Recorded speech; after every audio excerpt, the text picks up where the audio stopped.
Tonight, we descend into the oldest library on earth. Not a library of leather-bound books, nor one of parchment scrolls kept beneath the careful eyes of monks, but a library of mud. Clay taken from river banks, clay pressed beneath the hands of scribes, clay marked with the sharp wedge of a reed, then dried beneath the sun, or hardened by fire when palaces burned and cities fell. In those broken tablets, recovered from the dust of Mesopotamia, the Sumerians left us something more than lists of grain, cattle, beer, and temple offerings. They left us a memory of a world drowned. Long before the pyramids rose from the sands of Egypt, long before the stones of Mycenae looked out across the Aegean, long before Rome was even a whisper among shepherds on the hills of Italy, there were cities in the land between the rivers. There were temples bright with bitumen and whitewashed plaster. There were fields cut by canals, fishermen casting nets into slow brown water, potters turning clay, priests chanting beside altars, and scribes bending over tablets while the heat shimmered above the wide banks of the Euphrates. And somewhere inside this first great age of cities, there was a story of kings who ruled before the flood, a story of divine warning, of a chosen survivor, of a boat built against all reason, of animals and craftsmen and seed preserved from destruction, a story that would travel, change its language, gather new names and meanings, and echo through the Hebrew Bible in the tale of Noah. But in the Sumerian texts, in fragments older than many of the scriptures known to the ancient world, we find the ghostly outline of something deep, unsettling, and ancient. We find the question that has haunted generations of archaeologists, historians, and believers alike. What happened before the flood? The Sumerians did not imagine themselves as primitive wanderers stumbling blindly toward civilization. They saw their cities as gifts from the gods. Kingship, they said, descended from heaven, not invented, not negotiated, not slowly agreed upon by farmers around village fires, but lowered into the human realm from a divine order above. Before the catastrophe, before the waters came, there had been kings, cities, cult centers, temples, rituals, and a sacred pattern binding heaven and earth. In the famous Sumerian king list, that strange and staggering document copied by scribes in later Mesopotamian schools, the first kings do not reign for ordinary lifetimes. They reign for tens of thousands of years. Alulim of Eridu, the first named king, is said to have ruled for 28,800 years. Others follow with reigns so vast they seem to belong not to history, but to mythic time, to the age when gods and mortals once walked the earth. Then comes the line like a blade through the clay. The flood swept over. It is easy to dismiss such numbers as fantasy, and perhaps, in a simple sense, they are. No mortal ruler sat on a throne for 36,000 years. No palace bureaucracy endured unbroken for spans longer than whole civilizations. Yet to stop there is to miss the deeper force of the text. These impossible reigns were not mistakes. They were declarations. The Sumerians were telling us that before the flood, time itself was different. Authority was older, heavier, more sacred. The world before the waters was not merely a prelude to history. It was a vanished age, separated from the human present by catastrophe. This is the first great mystery, not simply whether a flood occurred, but why some of the earliest literate people on earth placed a flood at the center of their understanding of time. For them, the deluge was not just a disaster. It was a boundary, a rupture, a cosmic reset. The world on one side belonged to primordial kings and divine foundations. The world on the other side belonged to ordinary dynasties, ordinary cities, and the fragile business of human survival. Imagine the landscape in which such a memory took shape. Southern Mesopotamia was never a gentle place, though it could appear beautiful in the right light. The rivers brought life, but they also brought danger. The Tigris was swift, restless, and unpredictable. The Euphrates wandered across the plain, leaving abandoned channels like scars in the alluvium. Floodwaters could drown fields, break canal banks, sweep away houses of mud brick, and leave behind thick layers of silt. In such a world, creation and destruction were not opposites. They came from the same source. Water made the city possible. Water could erase it. Archaeology has found real floods in ancient Mesopotamia, not one neat universal layer spread evenly across the whole earth, but local and regional inundations, each preserved in the stratigraphic excavation of different sites, like pages torn from a damaged book. At Shuruppak, at Kish, at Uruk, archaeologists uncovered layers of water, laid sediment interrupting human occupation. Beneath one floor, another world. Beneath a layer of mud, broken pottery. Beneath that, earlier walls, older hearths, forgotten lives. The earth itself speaks in bands of clay and ash, though still for the most part. Secrets remain hidden, and here the documentary eye must linger, because the power of the Sumerian flood tradition lies in the collision between text and soil. On one side, cuneiform tablets telling us that the flood swept over the world. On the other, archaeological trenches showing that floods did indeed tear through the river cities of Mesopotamia. The two are not identical. The clay tablets are theology, memory, royal ideology, and myth. The flood deposits are mud, silt, organic debris, collapsed architecture, and the patient evidence of water.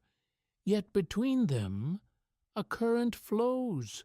The Sumerian texts do not give us modern history. They give us ancient memory, shaped by sacred imagination.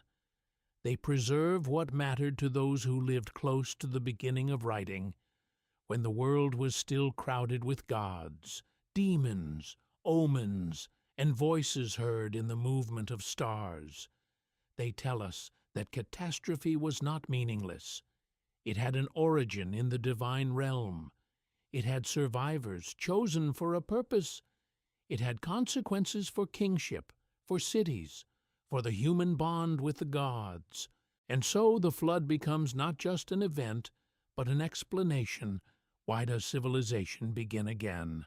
Why are kings mortal? Why do cities rise and fall? Why must humans labor, offer sacrifice, and fear the anger of powers beyond the sky? The Sumerian answer was written in clay. There was a time before, there was a destruction, there was a remaking. At the center of this shadowed memory stands Ziusudra, the Sumerian flood survivor, whose name appears in the fragmentary tale often called the Sumerian flood story. The tablet is broken, tantalizing, cruel in its absences. Whole lines are missing. Great portions of the narrative have vanished, leaving scholars answerless, adrift to ponder what might once have been read aloud in scribal schools or temple precincts. Yet the surviving pieces are enough to show a pattern. The gods decide. A warning is given. A great boat preserves life. The waters rage, then sacrifice, blessing, and a transformed human destiny emerge from the flood. This is where the familiar becomes strange. Many listeners know the biblical flood. Many know Noah, the ark, the animals, the rain, the mountain, the dove, the covenant. But the Sumerian world is older, stranger, and more alien in texture. Its gods are not distant abstractions. They eat, desire, quarrel, command, regret, and withdraw. Its cities are not merely settlements.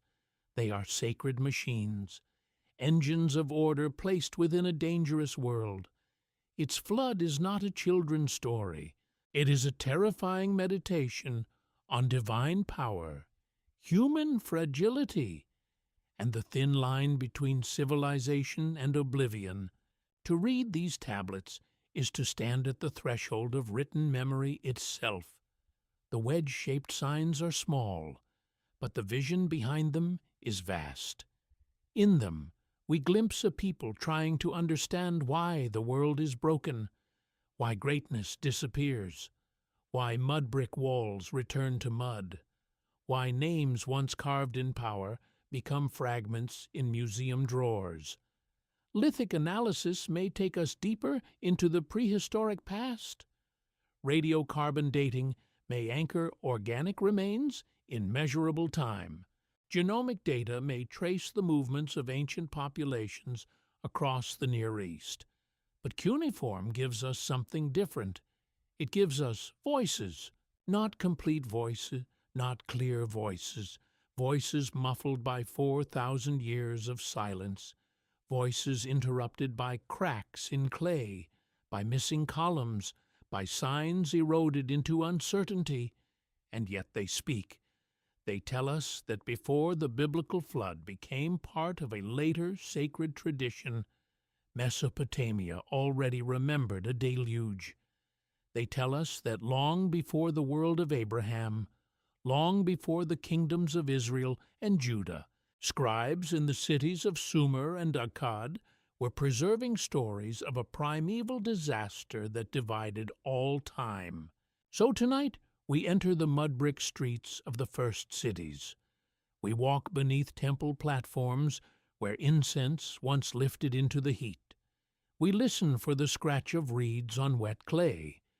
We watch the rivers rise beyond their banks, carrying trees, animals, rooftops, and memory itself into the brown and roaring water. We ask whether the Sumerian texts reveal a real event, a mythic truth, or something more complicated than either. And, as always, only time will tell what future discoveries will be made. Before the waters rose, there was a world. The tablets insist upon it. A world of kings, gods, cities, rituals, and divine order. A world remembered not as savage darkness, but as a great and terrible age. Then the flood swept over. So, before you get comfortable, take a moment to like the video and subscribe, but only if you genuinely enjoy what I do here. And while the old rivers of Mesopotamia begin to rise in the mind, post your location and your local time in the comments, so we can see where in the modern world this ancient story has found you tonight. In the lowlands of southern Mesopotamia, where the rivers loosened their grip and spread into marsh, reed bed, canal, lagoon, and shimmering plain, the first cities of Sumer rose from the mud like islands of human intention. They were not built of stone, for stone was rare in that alluvial world. They were built from earth itself, mud brick upon mud brick, wall upon wall, platform upon platform, until the flat horizon was broken by sacred architecture, and the voice of the temple carried across fields of barley and date palm groves. Here, in the land the Greeks would later call Mesopotamia, human beings performed one of the strangest acts in history. They gathered in numbers larger than the old villages could contain. They organized labor. They measured grain.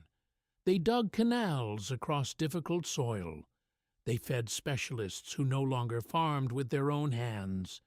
They gave offerings to gods whose houses stood at the center of civic life. They invented offices, seals, accounts, taxes, rations, and a new kind of memory, written in clay. And yet these cities were not merely places where people lived. To the Sumerians, they were sacred foundations. Each city had its divine master or mistress. Each city possessed a personality, a destiny, and a place within the cosmic order. Eridu was not simply old, it was primeval. Uruk was not simply large, it was radiant with power and royal imagination. Shuruppak was not simply another settlement on the plain. In the flood traditions, it became the city of warning, secrecy, and survival. To search for the world behind the flood, archaeologists had to begin not with scripture but with soil. They had to cut down through mounds known as tells, those great artificial hills created by centuries and millennia of human occupation. A tell is not a natural hill. It is a city collapsed upon itself. One generation builds, another rebuilds, another abandons, another returns, and the old houses sink into the ground beneath new walls. The dead remain beneath floors. Broken pottery fills courtyards. Ash gathers in ovens. Foundations are forgotten. Mud brick dissolves and becomes the earth from which new mud brick is made. Stratigraphic excavation changed everything. The ancient city was no longer a single ruin to be cleared like a treasure house. It became a layered archive. Each band of soil held a sequence of activity. Each floor, pit, hearth, wall, and flood deposit had to be understood in relation to what lay above and below. The archaeologist became a reader of earth, moving not through chapters of ink, but through compacted time.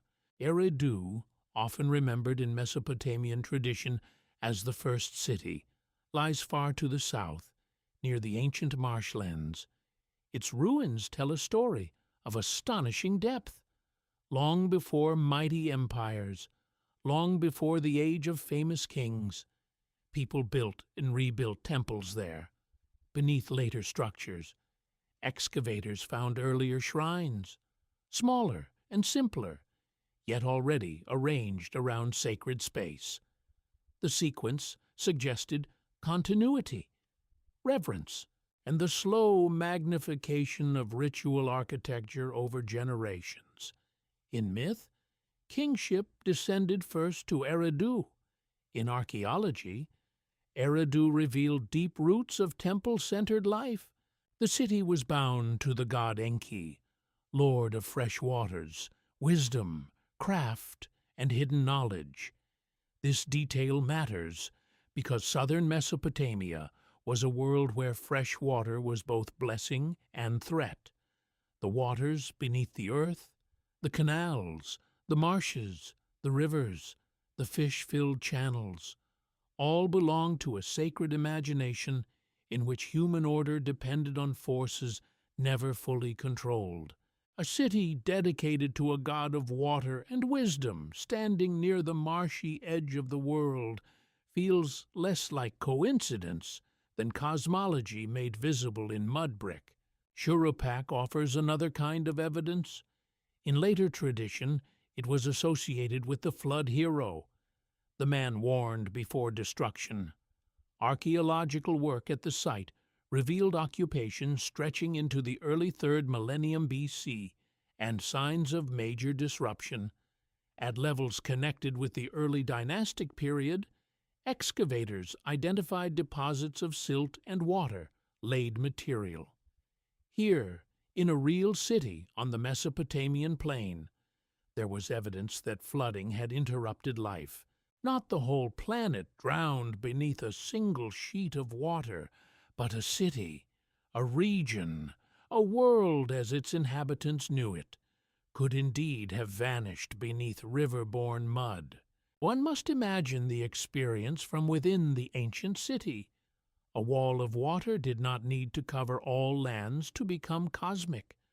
For the people of a low-lying settlement, surrounded by canals and fields, a great flood would have been an apocalypse. The horizon itself would disappear. The graves of ancestors would sink beneath brown water. Storehouses would be lost. Temples would stand like islands until their lower courses dissolved. Animals would cry from rooftops. Boats would become the only paths through streets that had become channels. To survive such a disaster was to live beyond the end of the world. Kish, farther north, also enters the story of flood and memory. It was one of the great early city centers, and in Mesopotamian tradition, kingship after the flood was said to have descended there. This statement carries immense symbolic weight. It suggests that the Sumerians did not imagine history as a smooth river. They imagined a break, followed by restoration. The divine institution of kingship had existed in the primeval age. Then catastrophe struck. Then kingship descended again. Political authority was thus not merely human ambition. It was a heavenly pattern renewed after destruction. With its famous royal tombs and deep alluvial deposits, added another layer to the debate. Excavators uncovered a striking band of clean silt separating occupational levels. To some, this seemed like the flood of legend made visible.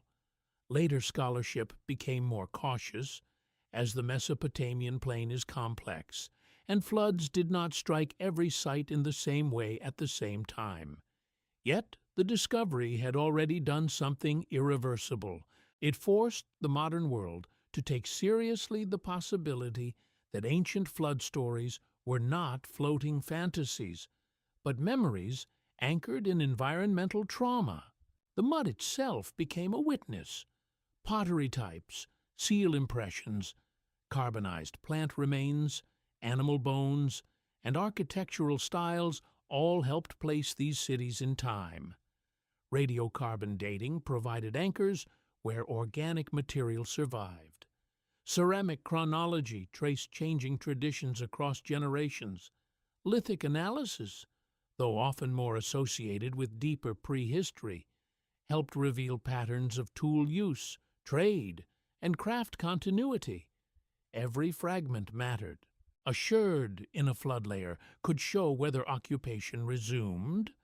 A floor sealed beneath silt could preserve the last ordinary day before disaster. A rebuilt wall could testify to resilience. Yet archaeology does not simply confirm myth. It complicates it. There was no single neat answer lying in the ground.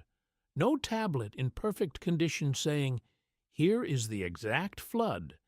Here is the exact year. Here is the exact man who survived." Instead, there were many floods, many cities, many memories, many scribal traditions. The rivers shifted, settlements rose and declined. Canals silted, political centers moved. What later became one great story may have gathered force from repeated disasters, each remembered, retold, and absorbed into a larger, sacred pattern. This is why the tells of Sumer remain so powerful. They are not dead heaps of mud. They are instruments of time. Within them, myth and material culture do not cancel one another. They speak in different languages. The texts speak of divine judgment, chosen survivors, and kingship restored.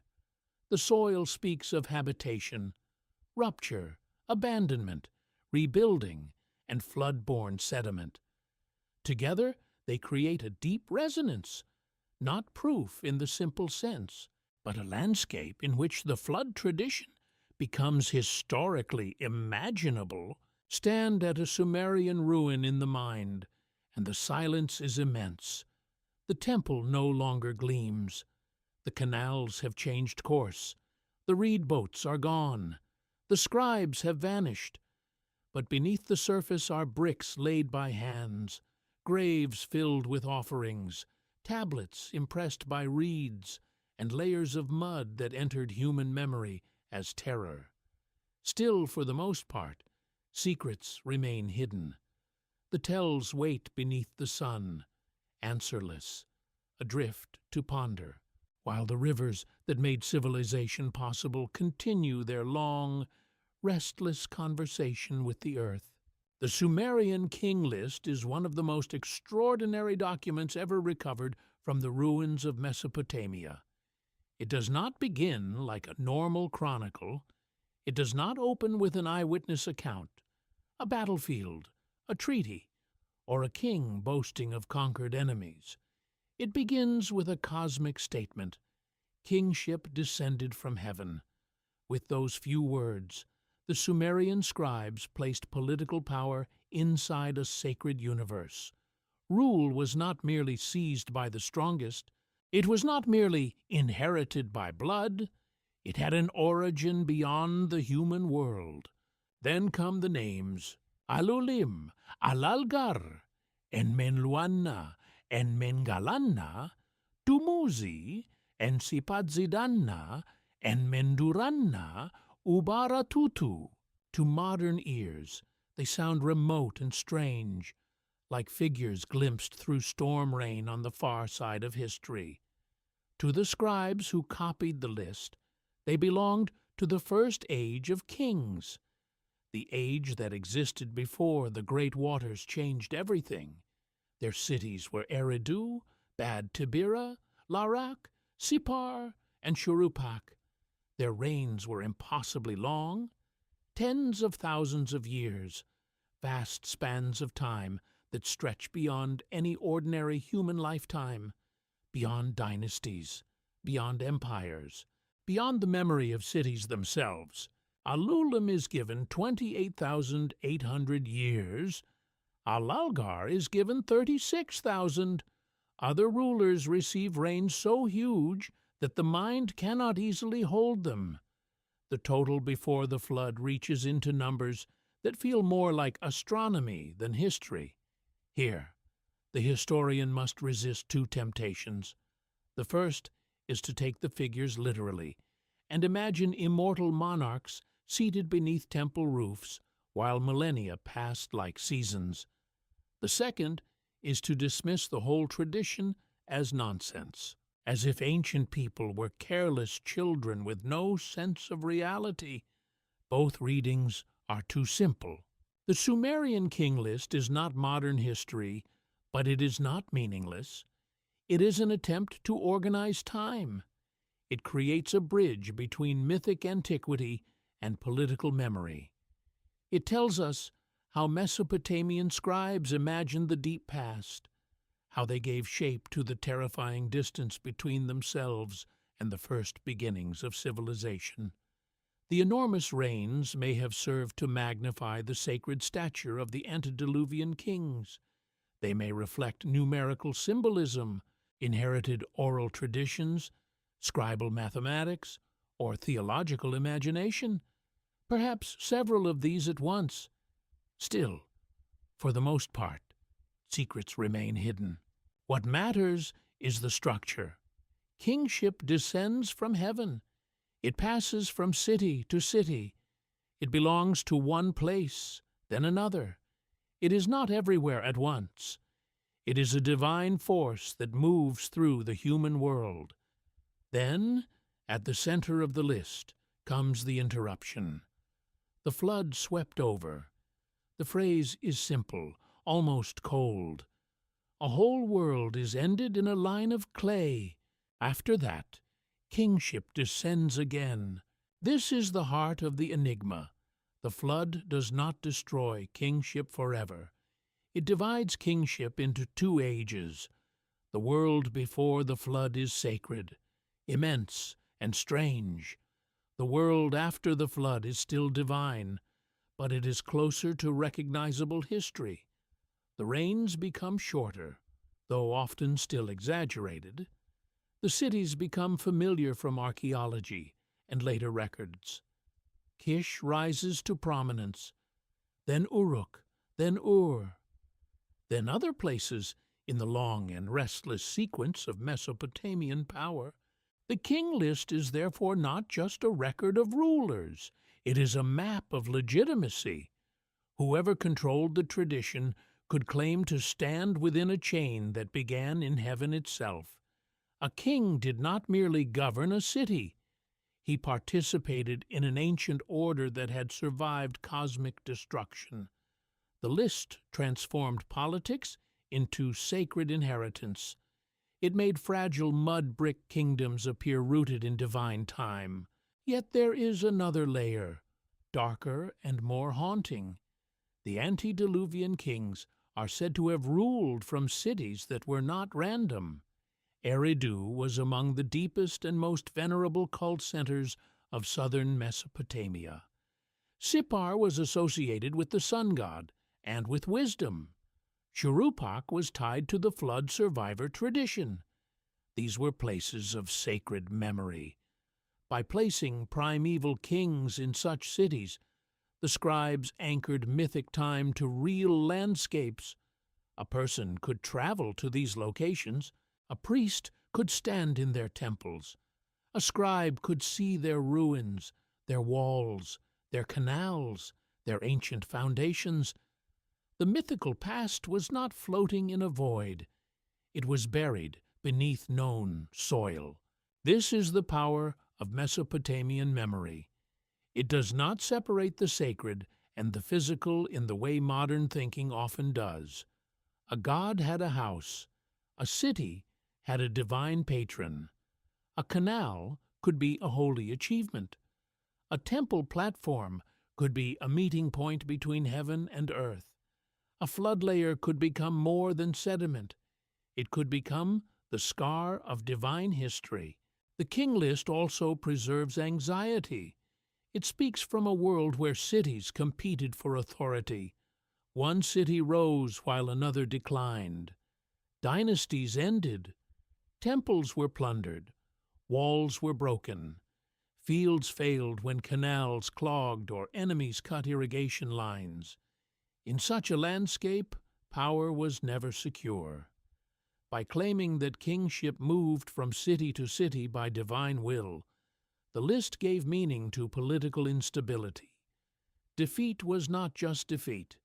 It was the departure of kingship. Victory was not just victory. It was the arrival of heaven-sanctioned rule. The flood intensified this logic. Even total destruction could be woven into order. Even the drowning of the world could become part of a divine sequence. The catastrophe was not chaos beyond explanation. It was the turning of an age.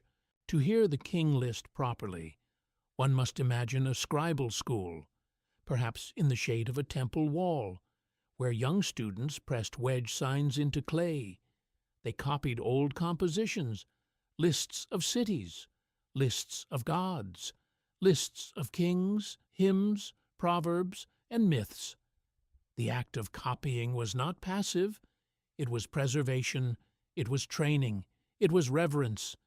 Each tablet carried forward the intellectual inheritance of Sumer and Akkad. Each sign entered a chain of transmission vulnerable to fire, invasion, neglect, and time. A student pressing the names of antediluvian kings into wet clay was not merely learning handwriting. He was touching the architecture of the past. He was participating in a tradition that claimed memory could cross the boundary of the flood. That is astonishing. In a story where the world before the waters is destroyed, a list of names survives. The kings are gone, their cities transformed, their years impossible, yet their memory remains. Modern scholarship approaches these names with careful tools. Philology examines the signs, the grammar, the manuscript variants. Archaeology studies the cities mentioned. Chronology compares the list with inscriptions, pottery sequences, and radiocarbon frameworks. Historical analysis asks why certain dynasties were included, why others were omitted, and how later rulers used the past for political legitimacy. The result is not a single clean answer, but a field of interpretation where myth, ideology, memory, and history overlap. The impossible numbers remain especially fascinating. In one sense, they push the antediluvian kings beyond ordinary human reality. In another, they express a very human longing. People have always imagined that the first age was greater, purer, closer to the divine. The long reigns tell us that the earliest kings were not merely old. They belonged to a different scale of existence. Their time was deep time. Their world had not yet been reduced to the measure of mortal frailty, and perhaps that is why the flood matters so profoundly. It does not simply kill. It shortens the world. It makes time human. It brings the age of impossible kings to an end and opens the road toward the anxious, brilliant, violent history of Mesopotamian cities. The enormous numbers collapse into dynasties we can almost touch. Royal inscriptions become more grounded. Tombs, walls, weapons, seals, and tablets begin to gather around names with increasing density. The mythical horizon does not vanish, but it recedes. The Sumerian king list leaves us answerless, adrift to ponder. Was it preserving a distorted memory of ancient lineages? Was it a theological document disguised as chronology? Was it a political instrument shaped by scribes to explain why one city ruled and another obeyed? It was likely all of these things and more. Its genius lies in refusing to fit neatly inside one category. The list tells us that the Sumerians did not see the past as empty. They saw it as crowded with rulers, cities, divine decisions, and catastrophe. They believed that human order had roots beyond memory. They believed that kingship was older than the world they inhabited. They believed that the flood was not merely a disaster, but a hinge upon which history turned. A clay tablet can fit in the palm of a hand, yet in the Sumerian king list, that small object holds an entire universe. Heaven lowers kingship, cities receive it, kings reign for ages beyond comprehension, waters sweep across creation, then kingship returns. Human beings begin again beneath the gaze of gods, and only time will tell what future discoveries will be made in the ruins of those ancient cities, where the names of impossible kings still sleep in the dust. In the city of Shuruppak, where the plain lay open beneath the Mesopotamian sky, and the river moved with its ancient patience through reeds, canals, and fields, the Sumerian flood hero enters the story not as a conqueror, not as a warrior, not as a builder of empires, but as a listener. His name was Ziusudra. The name has been translated in different ways, often understood as something like life of long days or life of distant days, a name already heavy with destiny. He is not introduced as a king in the manner of later royal inscriptions, standing tall above defeated enemies, proclaiming his might before gods and men. Instead, he appears in a broken world of divine deliberation, where decisions made in the unseen realm begin to gather like storm clouds over human civilization. The tablet that preserves his tale is damaged, and that damage is part of its power. The story comes to us like a voice heard through a wall. Lines are missing, beginnings are torn away, explanations vanish into cracks. The clay does not provide the comfort of completeness. It leaves the scholar, the storyteller, and the listener answerless, adrift to ponder what the full composition once contained. Yet from the surviving fragments, a shape emerges, dim but unmistakable. The gods make a decision. A catastrophe is coming. Humanity stands at the edge of extinction. One man receives a warning. This moment is among the oldest dramatic scenes in world literature. A mortal does not discover the danger through cleverness. He does not read it in military intelligence or calculate it from the river level. The warning comes from the divine realm. Knowledge crosses the boundary between heaven and earth. In that crossing, the fate of all living things changes. The details are fragmentary, but the atmosphere is immense. The gods have resolved to send a flood. The divine assembly, mysterious and terrible, has decided that the human world will be overwhelmed. In later Mesopotamian versions of the flood tradition, the noise of humanity disturbs the gods, and the gods, exhausted by human clamor, unleash plague, drought, famine, and finally the waters. The Sumerian evidence is less complete, more elusive, but it belongs to the same deep family of ideas. Human existence depends on divine tolerance. Civilization is not secure. The gods who grant order can also withdraw protection. Ziusudra is described as pious, humble, and attentive to divine things. This matters. He survives not because he is the strongest, nor because he commands the greatest army, nor because he controls the largest granaries. He survives because he listens. In the ancient world, listening was not passive.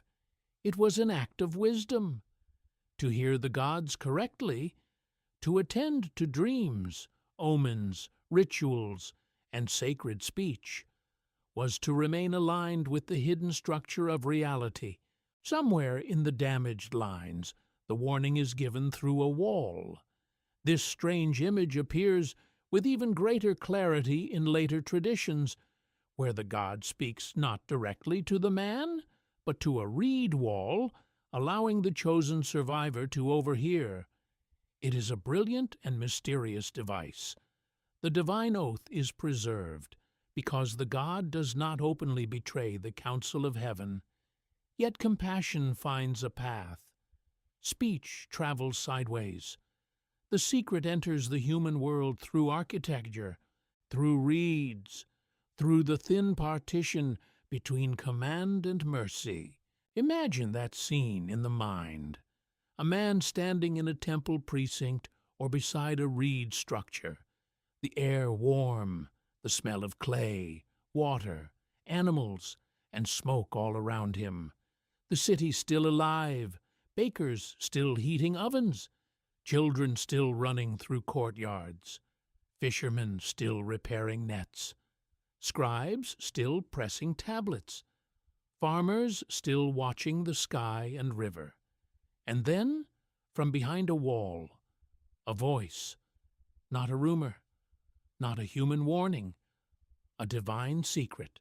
The world is going to drown. This is the turning point of Ziusudra's life.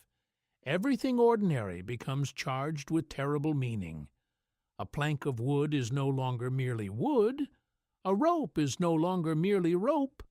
Bitumen, reed bundles, baskets, jars, seed, animals, tools, and food become instruments of survival. The work of preservation begins in a city that does not yet know it has been condemned. The boat itself belongs to one of the most enduring images in human memory. It is more than a vessel. It is a temporary world. It is a floating storehouse of possibility. Within it, life is gathered against annihilation. The flood hero does not defeat the waters. He endures them. He does not command the storm. He waits inside a fragile enclosure while the old world disappears. This is very different from the heroic imagination of later battle epics. Ziusudra's greatness is not aggression, but obedience. not glory, but patience, not domination, but preservation. The flood hero becomes the guardian of continuity. In his hands, civilization does not advance. It survives. The Sumerian vision of survival is deeply practical. Ancient Mesopotamian life depended on stored grain, domestic animals, skilled labor, irrigation knowledge, ritual practice, and social memory. A flood that destroyed these things would not merely kill people. It would sever the chains that made urban life possible. If seed grain vanished, fields could not be replanted. If animals drowned, herds would vanish. If craftsmen died, techniques might be lost. If priests and scribes disappeared, rituals and records could dissolve into silence.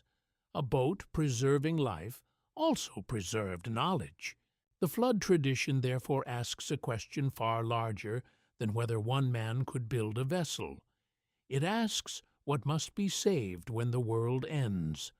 Bodies alone are not enough. A society is made of memory, skill, language, ritual, and trust. A civilization is not only its walls, but the invisible habits that allow walls to be rebuilt. When the flood arrives, the text becomes overwhelming. The waters rise with divine force. The storm is not merely weather. It is judgment given physical form. The ordered landscape becomes liquid chaos. Fields vanish, boundaries vanish, roads vanish. City and countryside become indistinguishable beneath the flood.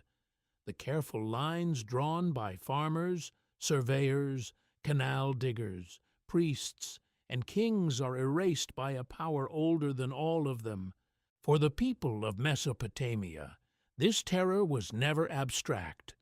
They lived in houses made of mud brick on a floodplain, shaped by unpredictable rivers. They knew that water could soften walls, collapse rooms, ruin harvests, and fill graves.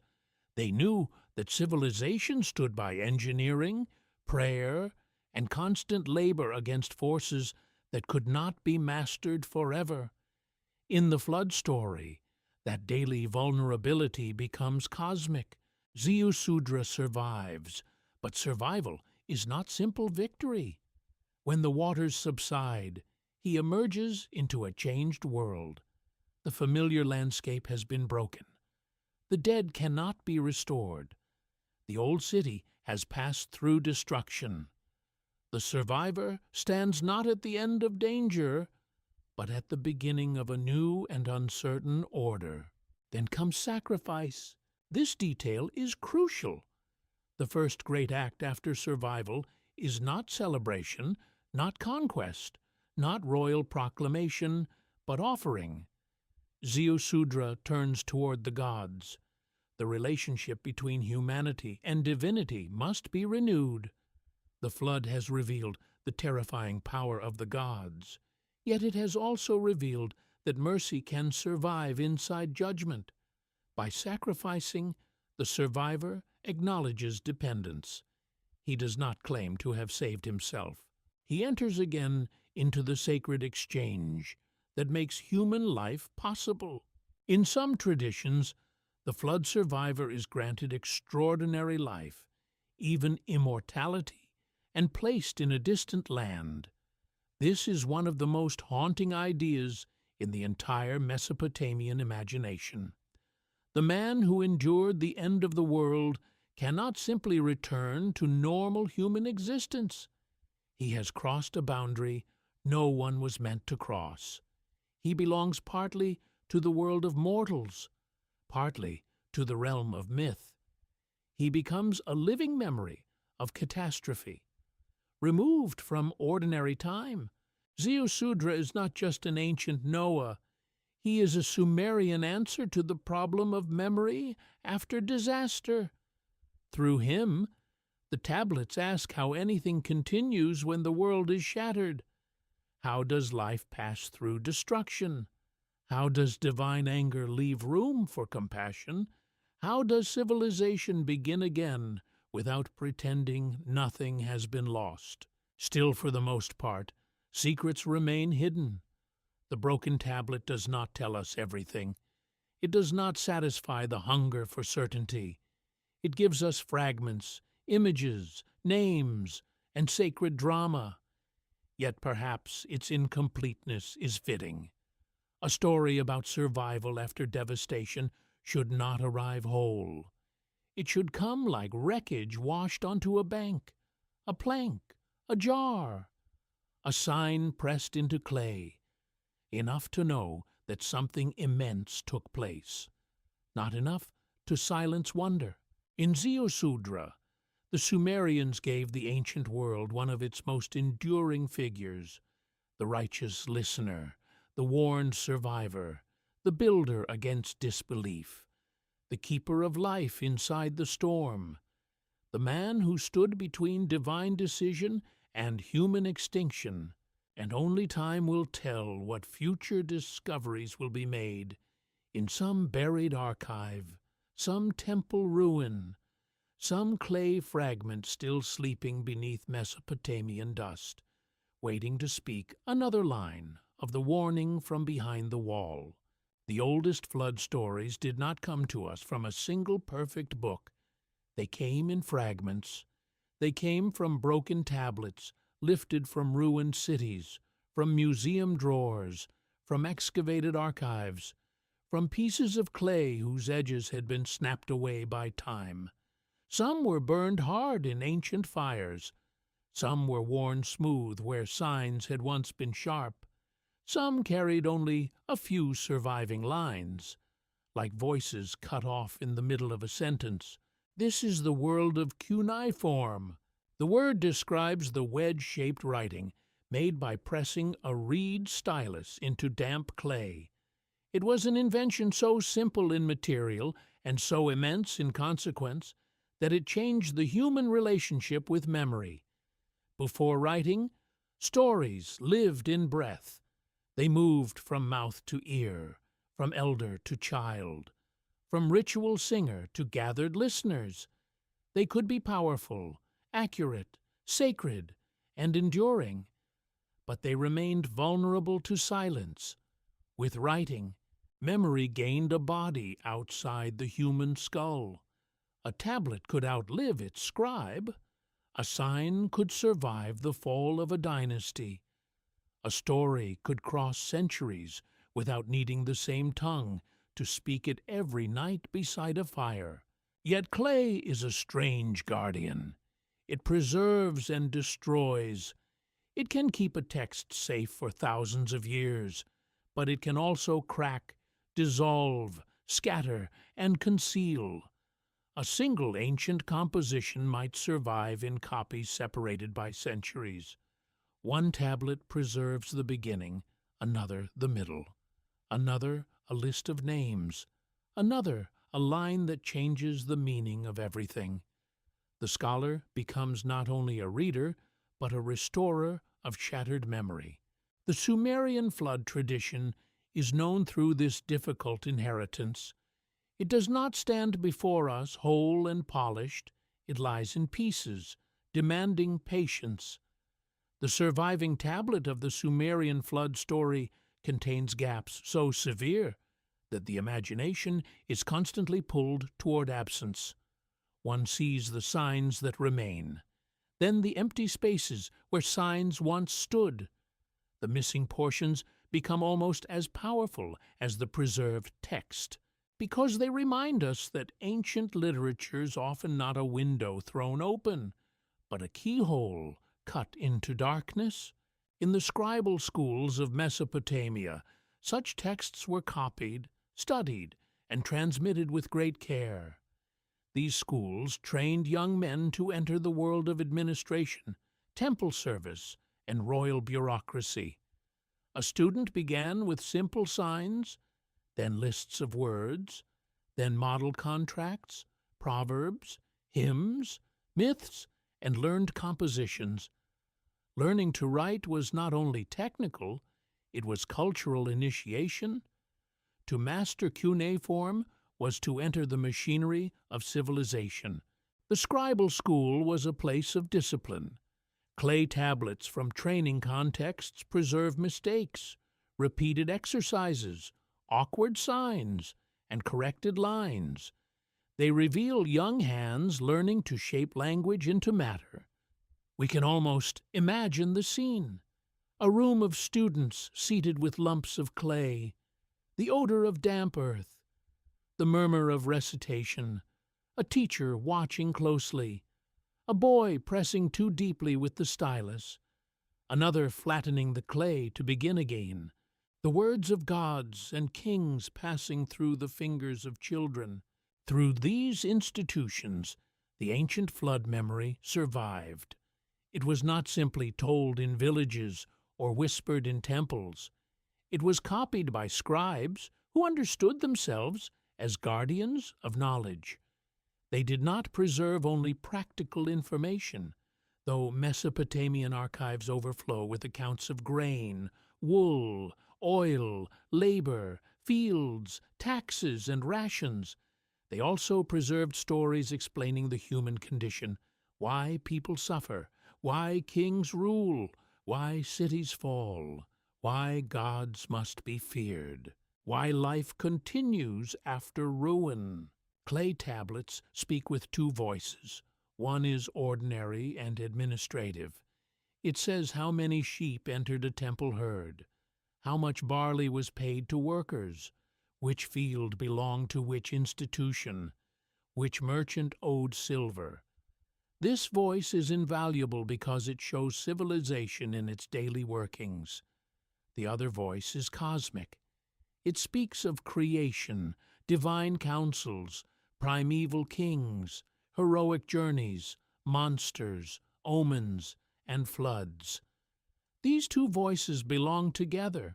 The same writing system that counted jars of beer also carried humanity to the edge of the abyss. This should not surprise us. Ancient Mesopotamia did not divide the world into sacred and secular in a modern way. A ration list served a temple economy. A royal inscription honored a god. An omen text linked the liver of a sacrificed animal to the fate of a kingdom. A myth could explain the burden of labor. A flood story could reveal why the world was as it was. Writing belonged to an enchanted bureaucracy, a civilization where clay tablets held both numbers and nightmares. The flood tablets also show that stories change as they travel. The Sumerian Ziusudra becomes connected to later figures in Akkadian and Babylonian traditions, including Atrahasis and Utnapishtim. Names shift, gods shift. Motives become clearer in some versions and more mysterious in others. Details expand. The boat grows more carefully described. The divine assembly takes on new drama. The survivor becomes part of a larger meditation on death, wisdom, and the limits of human life. This is not corruption, it is transmission. Living traditions adapt. Scribes copied from older tablets, translated between languages, updated expressions, inserted local theology, and shaped inherited material for new audiences. A story could remain itself while changing its garments. The flood was one of those great narrative forms strong enough to survive transformation. It could pass through Sumerian, Akkadian, Babylonian, and Hebrew worlds because it addressed something no culture could ignore, the possibility that human order might be swept away. The physical tablets make that possibility strangely intimate. They are not grand monuments. They do not tower like temple platforms. They fit in the hand. Some are small enough to seem almost humble, yet inside them are divine counsels, storms, kings, warnings, sacrifices, and the drowning of an age. Their scale is deceptive. A clay tablet is a portable ruin of thought. Many of these tablets survived because cities burned. This is one of history's cruel ironies. Fire destroyed palaces and libraries, but it baked clay tablets hard, turning fragile records into durable archaeological evidence. Flames meant terror for the living, but preservation for the future. A scribe fleeing a collapsing building could not have known that the disaster around him might save the words he left behind. Human catastrophe became archival accident. When modern excavators uncovered tablet collections, they were not merely finding texts. They were finding broken systems of knowledge. Some tablets came from palace libraries, where rulers gathered learned works to display authority and command tradition. Others came from temple archives or private houses. Some were school exercises. Some were formal copies. Each find spot mattered. Context helped scholars understand whether a tablet was administrative, literary, educational, magical, or ritual. Stratigraphic excavation gave the text a place in time and space, while philology gave it language. To read cuneiform is to practice humility. A damaged sign may allow several readings. A missing line may conceal a critical transition. A word may carry meanings shaped by theology, law, economy, and metaphor all at once. The flood texts are especially demanding because they exist within a family of related compositions. One fragment illuminates another, but no fragment should be forced to say more than it can bear. Still, for the most part, secrets remain hidden, and yet the achievement is astonishing. From broken clay, scholars have recovered the outlines of one of humanity's oldest catastrophe traditions. They have shown that the flood narrative was already ancient when later cultures received it. They have traced echoes across languages and centuries. They have placed myth beside archaeology, not to flatten mystery into fact, but to understand how memory works when people live beside dangerous rivers under the gaze of dangerous gods. The tablets speak because someone once believed the words were worth pressing into clay. A hand chose the signs, a mind remembered the story. A school preserved the tradition, a ruin buried the evidence. An excavator found it, a scholar read it. Across 4,000 years, the warning still moves. In the end, cuneiform does not give us a simple answer. It gives us something better and more haunting. It gives us the texture of ancient thought. It shows us a civilization trying to hold the world together with signs, rituals, kingship, and memory. It shows us that the flood was not only water, it was a wound in time, carried forward by scribes who knew that clay could outlast flesh. And somewhere in the silence of museums and storerooms, there may still be a tablet unread, a fragment misfiled, a line awaiting recognition, a piece of the old story ready to rise again from the dust. Only time will tell what future discoveries will be made. The rivers of Mesopotamia were never simply background. They were characters in the drama of civilization, immense living forces that gave grain to the people, fish to the marshes, clay to the builders, reeds to the boatmen, and fear to everyone who slept beneath roofs of mud brick.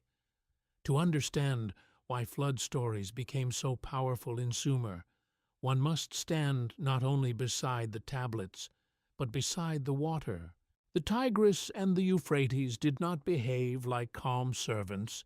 They were fed by distant mountains, by snowmelt, rain, and seasonal forces far beyond the sight of southern cities. A farmer in Sumer might look out upon a clear sky and still suffer from waters born in lands he had never seen. The rivers carried fertility, but they also carried surprise.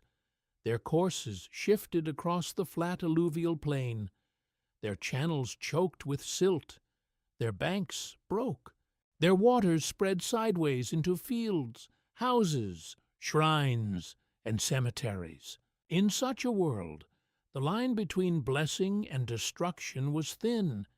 Irrigation made the fields productive, but irrigation required maintenance, authority, labor, measurement, and constant repair. Canals had to be dredged, embankments had to be strengthened, water had to be divided between communities that might not trust one another. Too little water brought hunger, too much water brought ruin. Civilization became a negotiation with liquid uncertainty. The Sumerians lived inside this negotiation. Their cities were miracles of adaptation, but they were also exposed. Mud brick was practical in a land with little stone, but mud brick could dissolve. Walls that seemed solid beneath the summer sun could weaken under prolonged water. Streets could become channels. Storehouses could turn into traps. A flood did not need to be global to feel absolute.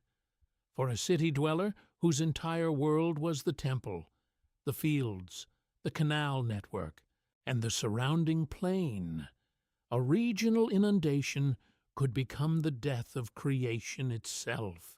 This is where stratigraphic excavation enters the story with its quiet authority.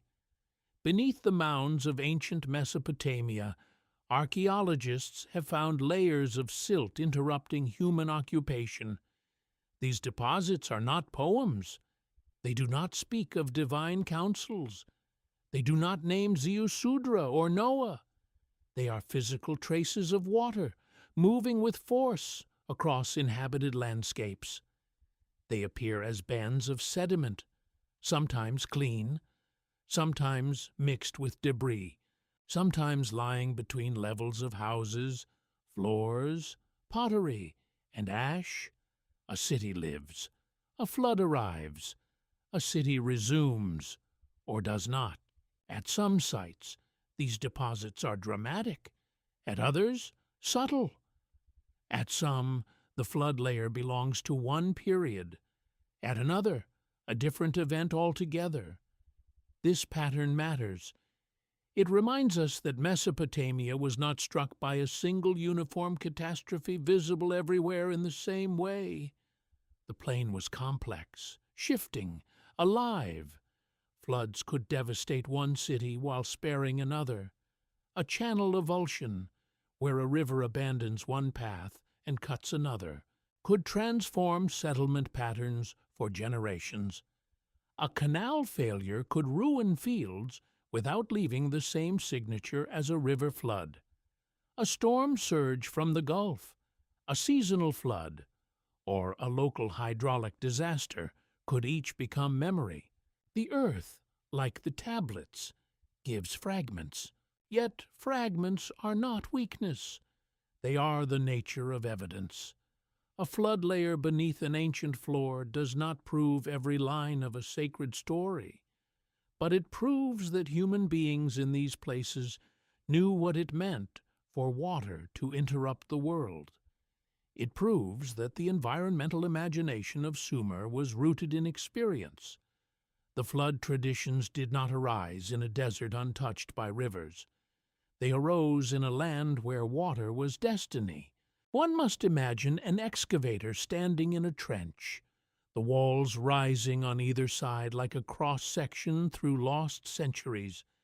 There is no thunder now, no screaming animals, no priests calling from temple steps, only earth in bands, a dark occupation layer, a surface trampled by ancient feet, broken pottery, ash, then a pale band of silt, water-laid, strangely clean, cutting through the human sequence. Above it, life resumes, another floor, another wall, another generation.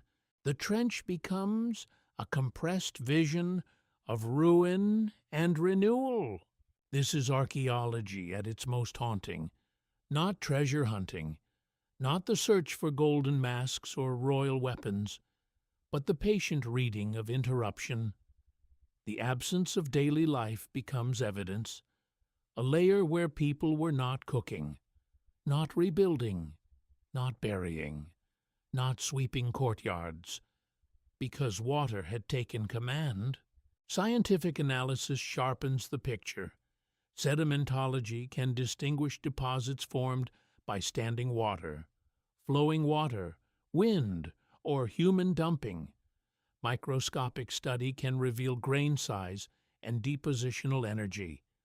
Radiocarbon dating can help anchor organic remains connected to occupation levels. Botanical remains can show what crops were grown and whether agriculture resumed. Animal bones can speak of herds, diet, and disruption. Ceramic chronology can identify whether a flood separates one cultural phase from another. The tools are technical, but the question beneath them is deeply human. What happened when the water came? Flooding also shaped belief. In Mesopotamian thought, the universe depended on order imposed upon dangerous forces. Cities were not natural. Fields were not natural. Canals were not natural. They had to be made, defended, measured, and sanctified. The temple stood as the center of this ordered world, but outside and beneath it lay older powers: water, storm, darkness, wilderness, disease, hunger, and death. The flood was the nightmare in which order failed all at once. This does not mean the Sumerians feared water only as destruction. Water was sacred, life-giving, and purifying. The freshwater deep was associated with wisdom and divine abundance. Marshes provided reeds, fish, birds, and pasture. Canals made urban life possible, but precisely because water was so necessary, it could never be spiritually neutral. The same force that filled the granaries could wash away the city gate. The same river that carried trade boats could carry corpses. A god of water could be a god of intelligence, fertility, and hidden power, because water itself moved between creation and ruin. The flood stories transform this environmental reality into cosmic language. A broken levee becomes more than engineering failure. A drowned city becomes more than an accident. It becomes a question addressed to heaven. Why would the gods allow this? Why would they send it? Why would one man be warned and others perish? Why should civilization, so carefully built, remain so easily undone? The answer is never simple. Ancient texts do not speak with one voice. Some emphasize divine anger. Some emphasize human noise or excess. Some focus on secrecy, mercy, and survival. Others place the flood within a larger pattern of creation, kingship, and renewed order. The disaster becomes a mirror in which Mesopotamians could examine their own vulnerability. Behind the story also lies climate. The ancient Near East passed through environmental shifts that shaped settlement, agriculture, and political stability. Periods of aridity, changing river behavior, and pressure on irrigation systems could stress communities already dependent on fragile networks of labor and water control. A drought might not look like a flood, yet both belong to the same world of environmental uncertainty. Too little water and too much water are twin forms of judgment in an irrigation civilization. The land between the rivers demanded collective action. A single household could not maintain the great canals alone. Water management required cooperation, hierarchy, measurement, and sometimes coercion. It helped create institutions powerful enough to organize labor on a massive scale. Thus, the river was not merely a natural feature. It was one of the engines of state formation. The flood, then, was also a political terror. It threatened not only lives, but the entire system by which society held itself together. When a flood struck, the damage moved through every level of life. Fields could be buried beneath silt or stripped of topsoil. Seed stores could rot. Livestock could drown. Boundary markers could vanish, producing disputes when the waters receded. Temples could lose offerings and dependents. Families could lose records of property or debt. Graves could be disturbed. The past itself could be unsettled. Water erased lines, and civilization depends on lines. This is why the image of the flood became so enduring. It gathered practical fear, theological fear, and historical memory into a single vision. It was not only the collapse of houses, it was the collapse of categories. Land became river, street became marsh, city became wreckage, noise became silence, and still the waters withdrew. That withdrawal is as important as the flood itself. In the mud left behind, survivors would have faced a second trial. Rebuilding is not merely construction, it is decision. Where should the wall be placed? Which field can be planted? Who owns what land when the old boundaries are gone? Which dead can be found? Which gods must be appeased? Which stories will be told to explain why some lived and others vanished? Here the flood layer becomes memory. Children born long after the disaster might hear of the mud that covered the city. Scribes might inherit tales of the waters that once swept over the land. Priests might link catastrophe to divine will. Kings might claim restoration as proof of heavenly favor. Over generations, local trauma could deepen into sacred tradition, and sacred tradition could become the architecture of time itself. Still, for the most part, secrets remain hidden beneath the tells, beneath river silt, beneath fields that have been crossed by water for thousands of years. The ancient floods of Mesopotamia do not surrender themselves easily. They survive in sediments, in stories, in divine names, in broken walls, in gaps between occupations, in the uneasy knowledge that the first cities were always more fragile than they appeared. The rivers gave Sumer its life. They gave it mud for tablets, clay for bricks, water for grain, reeds for boats, fish for food, and roots for trade. They also gave it terror. Out of that terror came one of the oldest visions of catastrophe ever written by human hands. The flood was not an invention floating above the earth. It rose from the plain itself.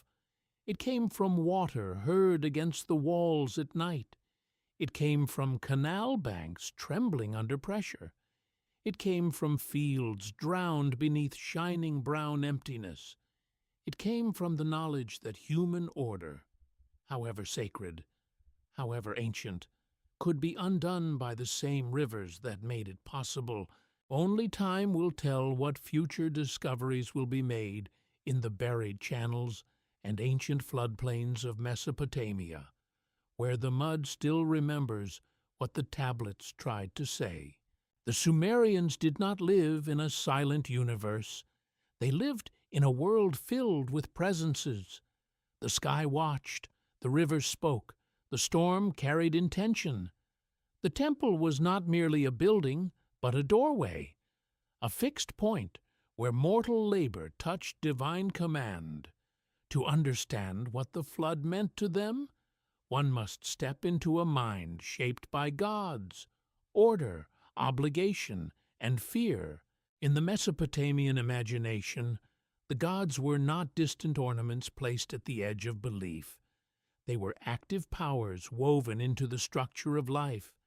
They governed cities, rivers, winds, fertility, wisdom, war, justice, and death. A city existed because its god had a house there. A field produced grain because the divine order allowed it. A king ruled because kingship had descended from heaven. Human beings did not stand alone as masters of the world. They lived as dependents within a sacred economy. This sacred economy was not gentle. It was intimate, demanding, and dangerous. The gods required offerings. They required service. They required temples, festivals, hymns, food, drink, incense, woven garments, and constant ritual attention. In return, they gave prosperity, protection, fertility, victory, and stability. But the relationship was never equal. Mortals could serve, pray, plead, and interpret signs, but they could not command the divine realm. The flood story is terrifying because it imagines the moment when that relationship breaks down on the largest possible scale. The gods do not merely punish one wicked man or destroy one rebellious city. They permit or decree a catastrophe that threatens humanity itself. Civilization, the very arrangement that temples and kings were meant to protect, becomes the target of divine violence. Why? This question lies at the center of the ancient tradition, and the answers are shadowed, shifting, and deeply revealing. In some Mesopotamian accounts, humanity becomes too numerous and too loud. The clamor of mankind disturbs the gods. Human activity, once useful, becomes unbearable. The labor force created to sustain the divine world becomes a source of irritation. This is not a modern moral lesson about sin in the simple sense. It is stranger, more unsettling. Human existence itself has grown disruptive. There is a bleak honesty in that vision. Cities are noisy places. They grind, hammer, shout, chant, bargain, argue, sing, and mourn. Their animals cry in pens, their carts creak through lanes, their workers beat reeds, shape bricks, thresh grain, and lift stones. Their temples resound with ritual, their courts with disputes, their markets with voices. For the gods of the flood tradition, this human roar rises too high. The result is catastrophe, but not without dissent. The divine assembly is not always imagined as perfectly unified. Some gods destroy, some regret, some warn, some are bound by oath, yet search for a loophole through which mercy can pass. This is one of the most profound features of the Mesopotamian flood. The divine world itself contains tension, justice, annoyance, compassion, fear, and necessity all move through the heavenly council. The gods are powerful, but they are not simple. This complexity matters because it reflects a civilization that knew authority from the inside. Sumerian cities were organized, hierarchical, and deeply institutional. Temples managed resources, palaces claimed labor, officials counted grain, overseers assigned tasks, scribes recorded obligations, farmers, herders, fishermen, brewers, weavers, and builders all moved within systems larger than themselves. Power could protect, but power could also crush. The divine assembly mirrored the human assembly, just as the human city mirrored the cosmic order. In that world, the temple stood at the center. It was a house for the god, but also a storehouse, employer, landholder, ritual engine, and symbol of continuity. Its raised platforms and sacred rooms drew labor from the surrounding population. Its priests and administrators mediated between visible and invisible worlds. To lose the temple in a flood was not merely to lose architecture, it was to lose the axis around which the community turned. This is why the flood is more than environmental disaster. It is the unmaking of order. The gods had given cities their sacred pattern, and the waters dissolve that pattern. Streets vanish, property lines vanish, offerings cease. The dead are disturbed, the living scatter. The sounds of labor and ritual are replaced by wind over water. The ordered world returns to something like the beginning, formless, wide, and terrifying. Yet destruction in Mesopotamian thought often carries the possibility of renewal. The flood does not simply erase humanity forever. A remnant survives, sacrifice resumes, kingship descends again, cities rise again. This means the catastrophe is not the final triumph of chaos. It is a terrible resetting of the relationship between gods and mortals. The survivor becomes essential because he preserves the possibility of service. Without humanity, who will feed the gods? Who will maintain the temples? Who will recite the hymns, pour the libations, tend the fields, make the offerings, and keep divine houses alive in some versions of the wider tradition? Even the gods suffer during the flood, deprived of sacrifice, frightened by the scale of what has been unleashed. This is a stunning reversal. Mortals depend on gods, but gods also depend on the ordered labor of mortals. Here we glimpse the deep philosophical power of the story. Human beings are fragile, noisy, troublesome, mortal, and easily destroyed. Yet they are also necessary. They are the keepers of ritual. They transform grain into offerings, animals into sacrifice, clay into tablets, and memory into tradition. They are not gods, but without them, the divine order in the human world falls silent. The flood therefore reveals a paradox at the heart of Sumerian civilization. Humanity exists below the gods, but humanity is not meaningless. Mortals serve powers beyond themselves, but their service sustains the sacred order. The gods may send destruction, but complete destruction would empty the temples. It would silence the hymns. It would leave divine greatness without human recognition. The social structure of early Mesopotamia gives this idea flesh. The rise of organized cities required coordination on a vast scale.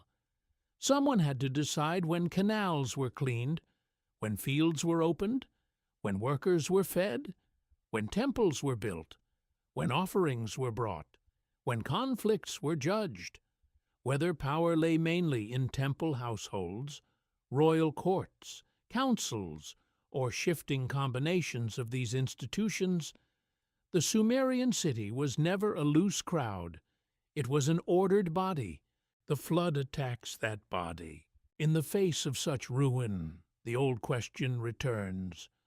What makes civilization real? Is it walls? Is it kings? Is it writing? Is it irrigation? Is it the favor of the gods?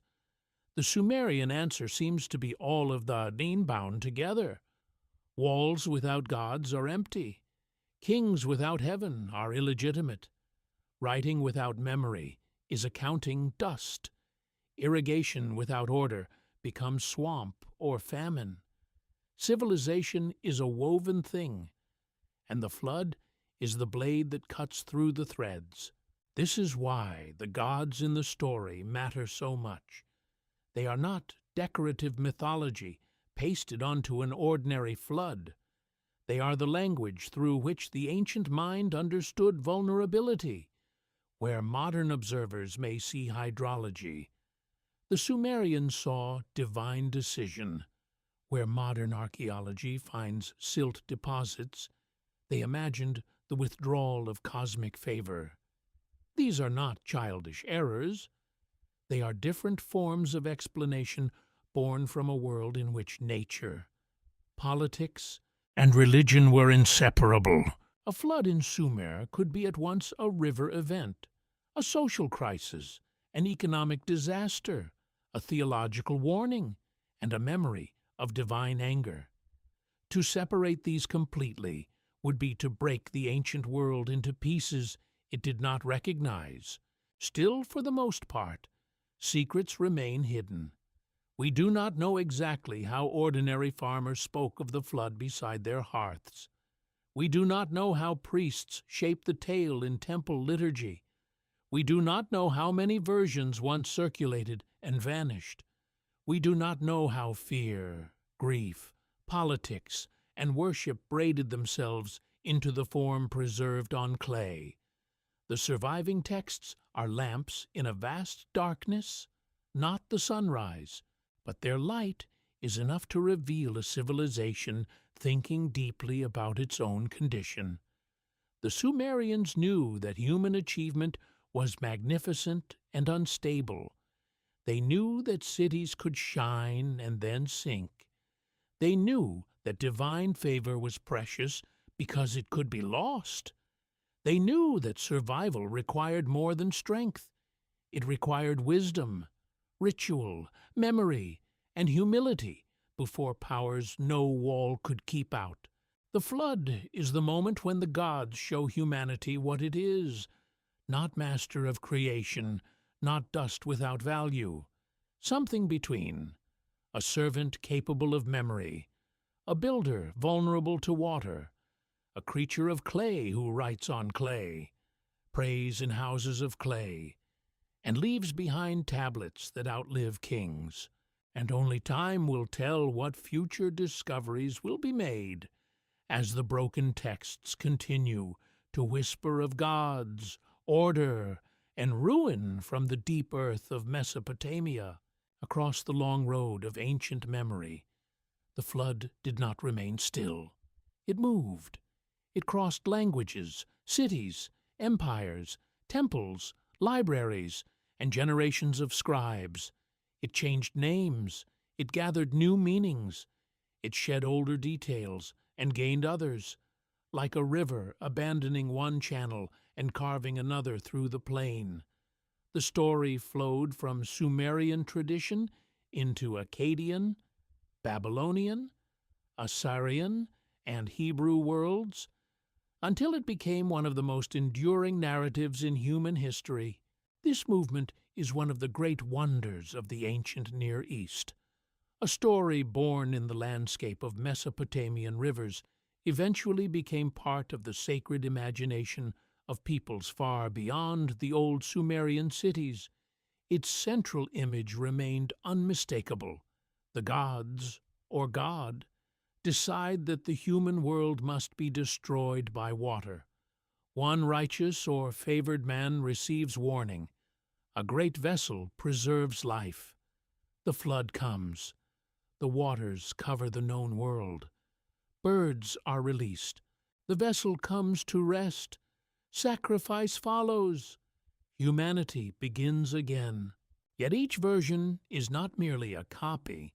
Each is a world.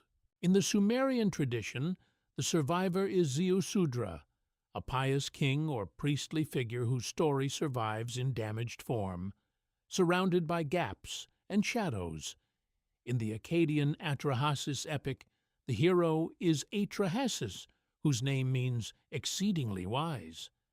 There the story is placed inside a grand meditation on human creation, labor, overpopulation, divine irritation, and the repeated attempts of the gods to reduce mankind through plague, famine, and finally, flood.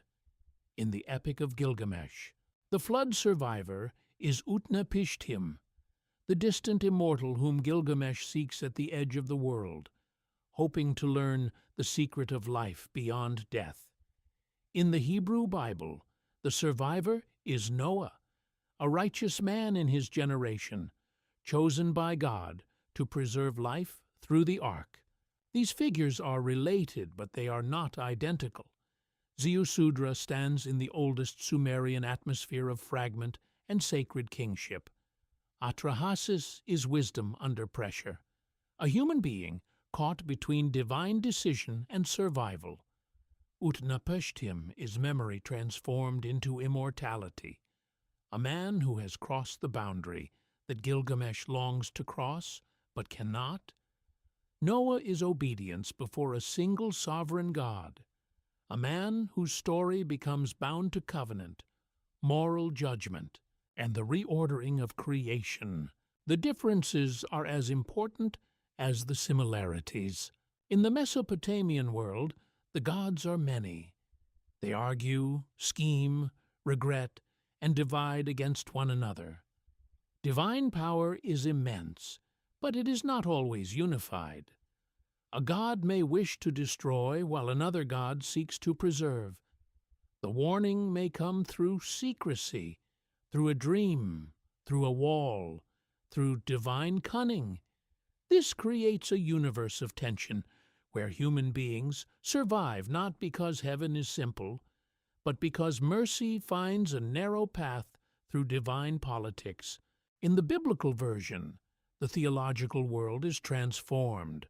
The flood is not the result of a noisy humanity disturbing tired gods. It is bound to moral corruption and violence upon the earth. The divine will is singular. The command is direct. The covenant after the flood becomes a promise that the waters will not again destroy all flesh. The rainbow becomes a sign within creation, a symbol of restraint after judgment. The story has moved into a different religious architecture, and yet the older Mesopotamian bones remain visible. The boat, the animals, the catastrophic waters, the landing, the birds, the offering after survival. These shared elements suggest not accidental resemblance, but inherited tradition. Ancient stories traveled with scribes, merchants, captives, priests, officials, and migrating peoples. They traveled along trade routes, through diplomatic exchange, through conquest, exile, and education. Ideas crossed boundaries long before the modern world imagined itself connected. One must picture the scribal networks of the ancient Near East not as isolated islands, but as channels of transmission. Cuneiform culture spread far beyond Sumer. Akkadian became a language of administration and diplomacy. Tablets moved through palace archives and scholarly houses. Myths were copied, translated, adapted, and interpreted. A learned scribe in one city could inherit material centuries older than his own kingdom. A story once tied to the alluvial plain could find new life in distant courts. The flood tradition gained power precisely because it could be reshaped. It was large enough to contain many meanings. To one audience, it explained why humans suffer and why their numbers must be limited. To another, it revealed the fearsome authority of the gods.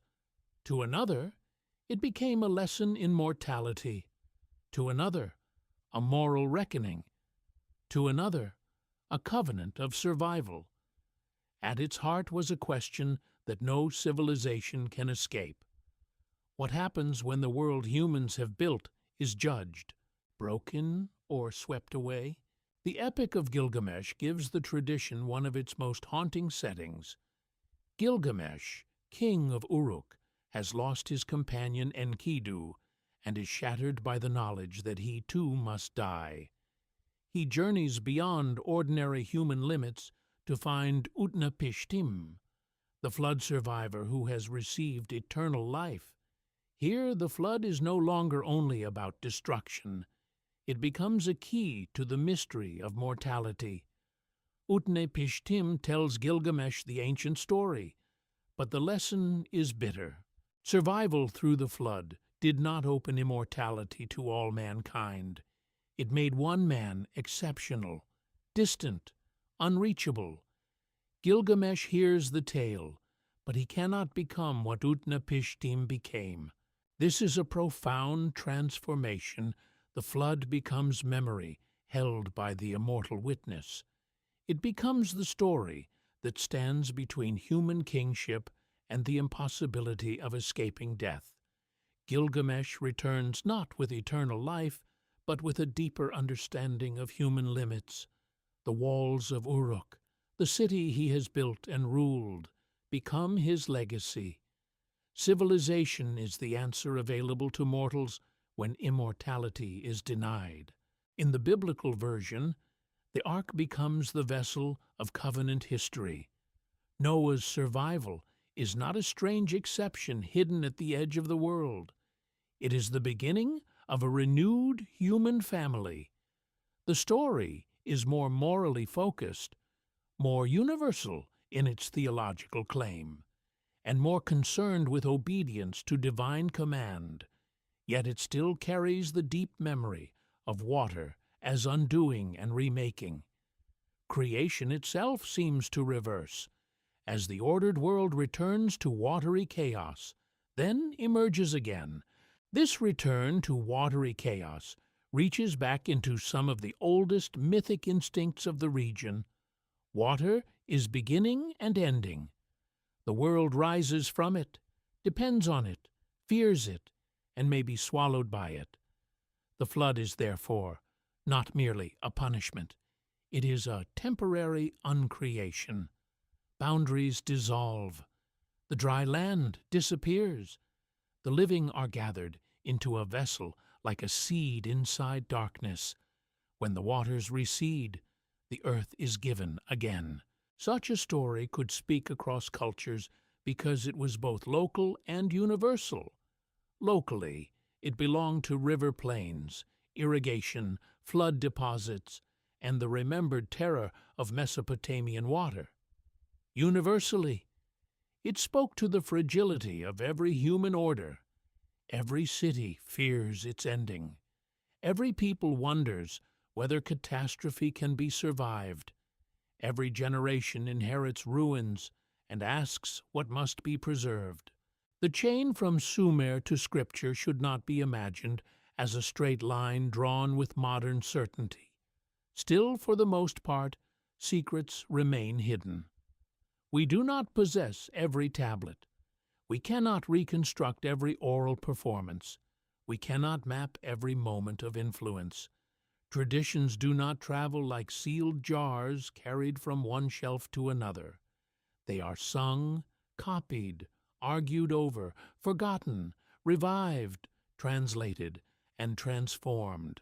The flood reached later Scripture through a long and complex world of contact, memory, and adaptation. But the relationship is undeniable in its broad shape. The biblical flood does not stand alone in the ancient Near East. It belongs to a vast conversation about divine judgment, human survival, and the remaking of the world. The Sumerian and Mesopotamian texts do not diminish the later tradition. They deepen it. They reveal that the story of the waters had already been echoing through human civilization for centuries before it entered the form most familiar today. This realization changes how we hear the tale.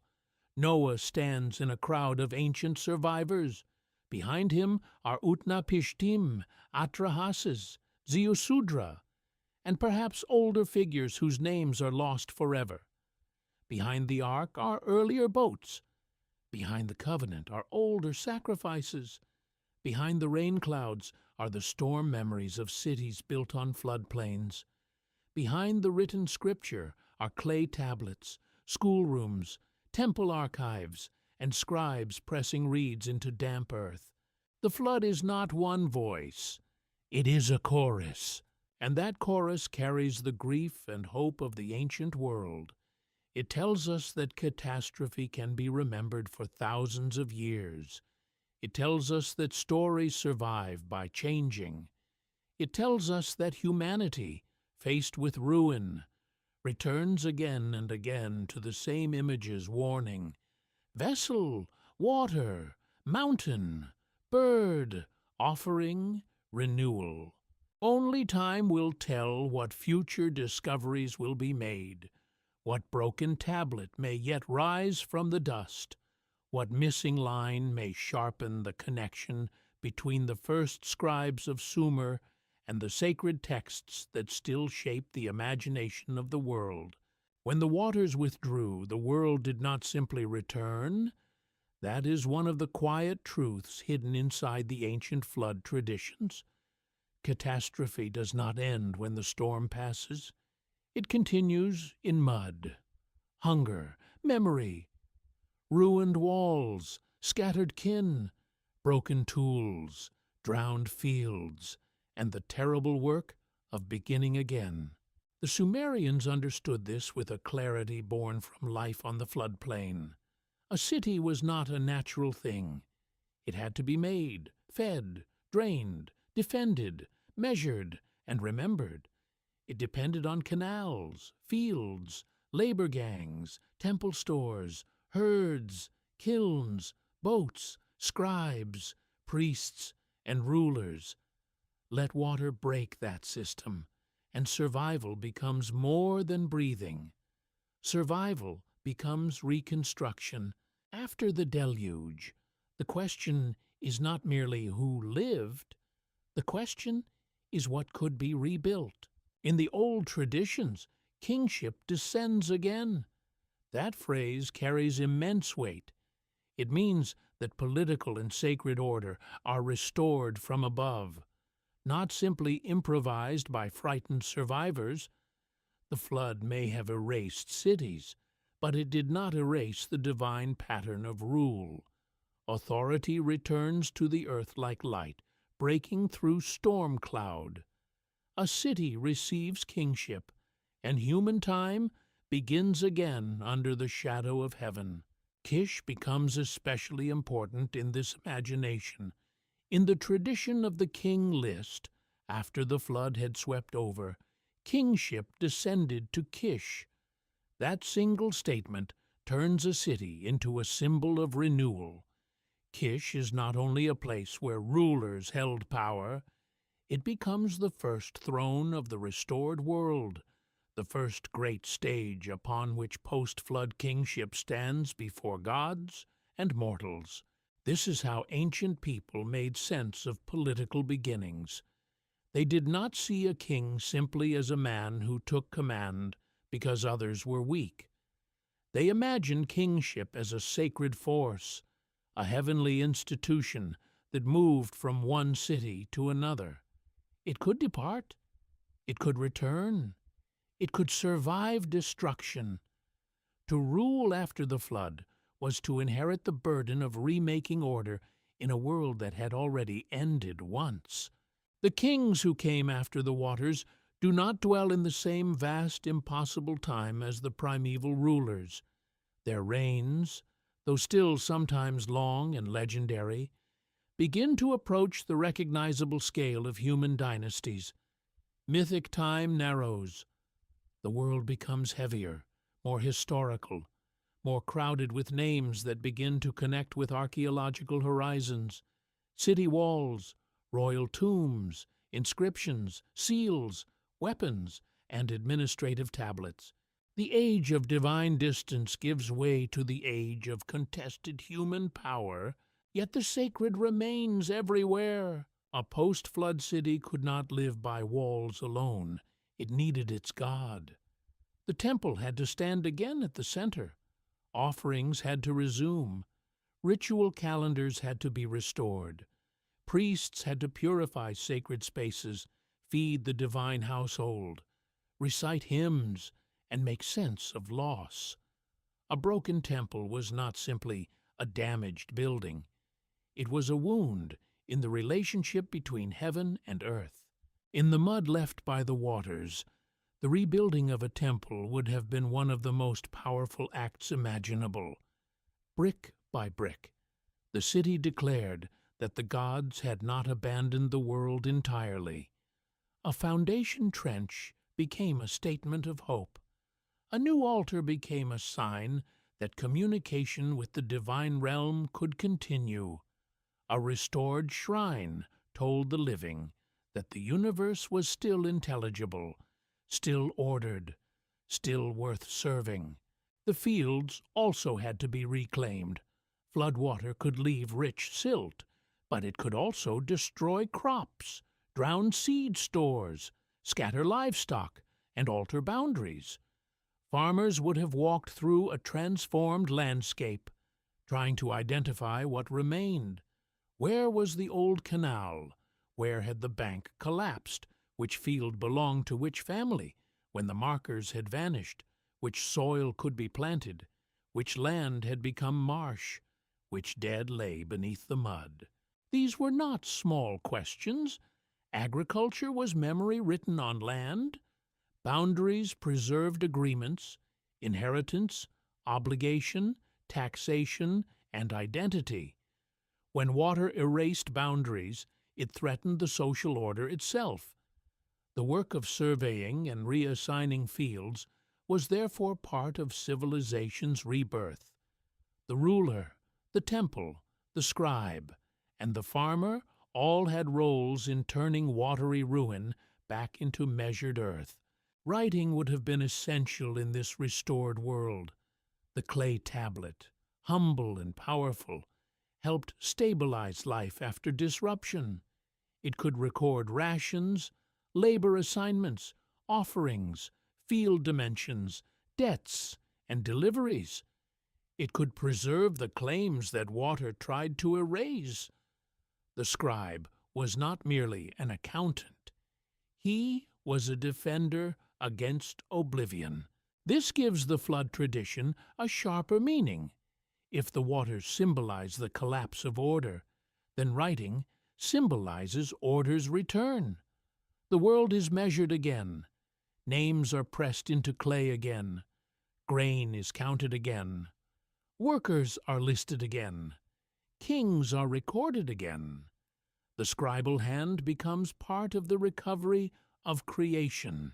The flood survivor is therefore not only a rescuer of living beings, he is the bridge between memory and institution. Through him, the world does not begin from nothing. It begins from preserved fragments, seed grain, ritual knowledge, domestic animals, divine favor, human skill. The shape of the old world passes through destruction into a new age. This is one of the oldest ideas in civilization. Renewal depends on continuity. A society that survives catastrophe must remember enough to rebuild, but change enough to endure. The post-flood world is not a perfect copy of the drowned one. It is marked by trauma. It knows that order can fail. It knows that gods can judge. It knows that kingship can vanish and return. It knows that mud-brick cities are mortal. Such knowledge changes a culture. It produces caution, ritual intensity, and a fascination with legitimacy. Who has the right to rule in a world remade after catastrophe?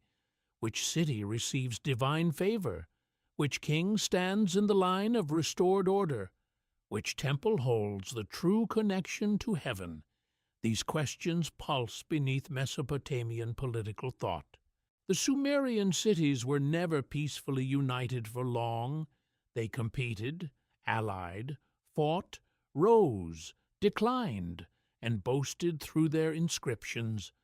A ruler who claimed ancient legitimacy was doing more than praising himself. He was placing his city within sacred history. He was saying that the divine order that survived the flood now flowed through his throne, his temple, his walls, his victories, his justice. The memory of the deluge gave later power a cosmic backdrop. A king was not merely governing today. He was ruling in a world that had been granted a second chance. Yet the second chance was unstable. The same rivers still flowed. The same storms still gathered.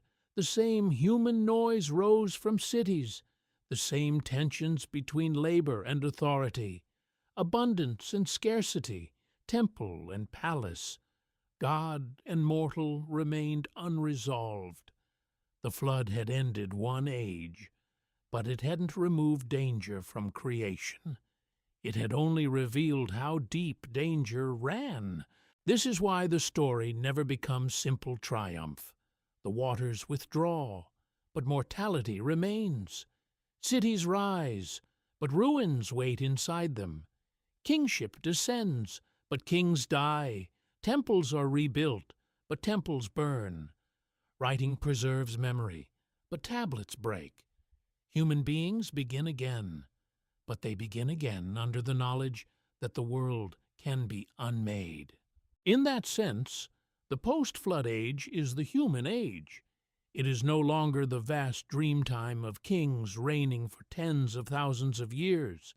It is the age of labor, administration, dynastic ambition, canal maintenance, harvest anxiety, border conflict, plague, drought, and prayer. It is the age of history, brilliant, fragile, and stained with the memory of water. Still, for the most part, secrets remain hidden. We do not know how many families carried local flood memories into later myth. We do not know how many ruined settlements were absorbed into the greater story. We do not know how many songs were sung for the drowned, how many rituals were performed for the lost, how many rulers used the flood to magnify their claims. The surviving tablets give us glimpses, not possession, but those glimpses are enough to show a civilization obsessed with the problem of continuation. What survives when everything visible fails? The Sumerian answer was not one thing. Life survives, kingship survives, ritual survives, writing survives, memory survives, the gods remain, the city returns. Humanity, chastened and dependent, takes up its tools again. Imagine the first morning of such a restored world, the light touching wet ground, birds crying over reed beds, a broken wall leaning in silence, a survivor bending to lift a tool from the mud, a priest searching for a sacred object, a farmer pressing seed into uncertain soil, a scribe smoothing clay for the first tablet of a renewed age. There, in that image, is the true power of the post-flood tradition, not only destruction, not only divine judgment, not only the terror of water. The deeper mystery is that human beings begin again. They rebuild in the very places where they have suffered. They raise temples on ground that once swallowed them. They plant fields beside rivers that once betrayed them. They write stories about the end of the world so that the world will not end in silence, and only time will tell what future discoveries will be made in the buried cities of Sumer, where every wall, tablet, and flood deposit may yet speak another word about how civilization imagined its own rebirth. In the end, what remains of the flood is not water. The water withdrew thousands of years ago. The rivers changed course. The cities fell silent. The temples sank into mounds. The kings became names pressed into clay. The gods who once received bread, beer, incense, and song now stand in museums as broken statues, their eyes emptied of inlay, their sanctuaries open to wind and dust. What remains is memory. Memory in mud, memory in tablets, memory in the shape of stories carried from Sumer to Babylon, from Babylon to later Scripture, from Scripture into the imagination of the world. Memory so old that it seems to come from the childhood of civilization, yet still sharp enough to trouble modern minds. For all our satellites, excavations, databases, and laboratories, we still ask the same question the ancient scribes asked in their own way. What does it mean when the world breaks? The Sumerian flood tradition is powerful because it refuses to be only one thing. It is not merely a tale of rain and water. It is not merely a distorted recollection of some ancient river disaster. It is not merely theology, nor politics, nor royal ideology, nor environmental trauma. It is all of these braided together into a single ancient vision. That is why it survives. A simple report dies when its details are no longer useful. A myth survives because it continues to speak where facts alone fall silent. The Sumerian texts carry within them the terror of real floods, the authority of temples, the instability of kingship, the vulnerability of mud-brick cities, the mystery of divine will, and the human longing for a survivor who can carry life through destruction. They give the ancient world a shape that can be remembered. Archaeology has not emptied the story of wonder, it has deepened it. Stratigraphic excavation shows that water really did interrupt life in the cities of Mesopotamia. Silt deposits lie between occupation layers like scars. Broken pottery and rebuilt walls testify to disruption and return. Radiocarbon dating anchors some levels to measurable time. Ceramic analysis links settlements across generations. Environmental study reveals a landscape where rivers were never passive, where climate, flood, drought, and human engineering formed a dangerous partnership. Yet none of this reduces the flood to a single trench, a single year, or a single event. The evidence is more complicated and therefore more human.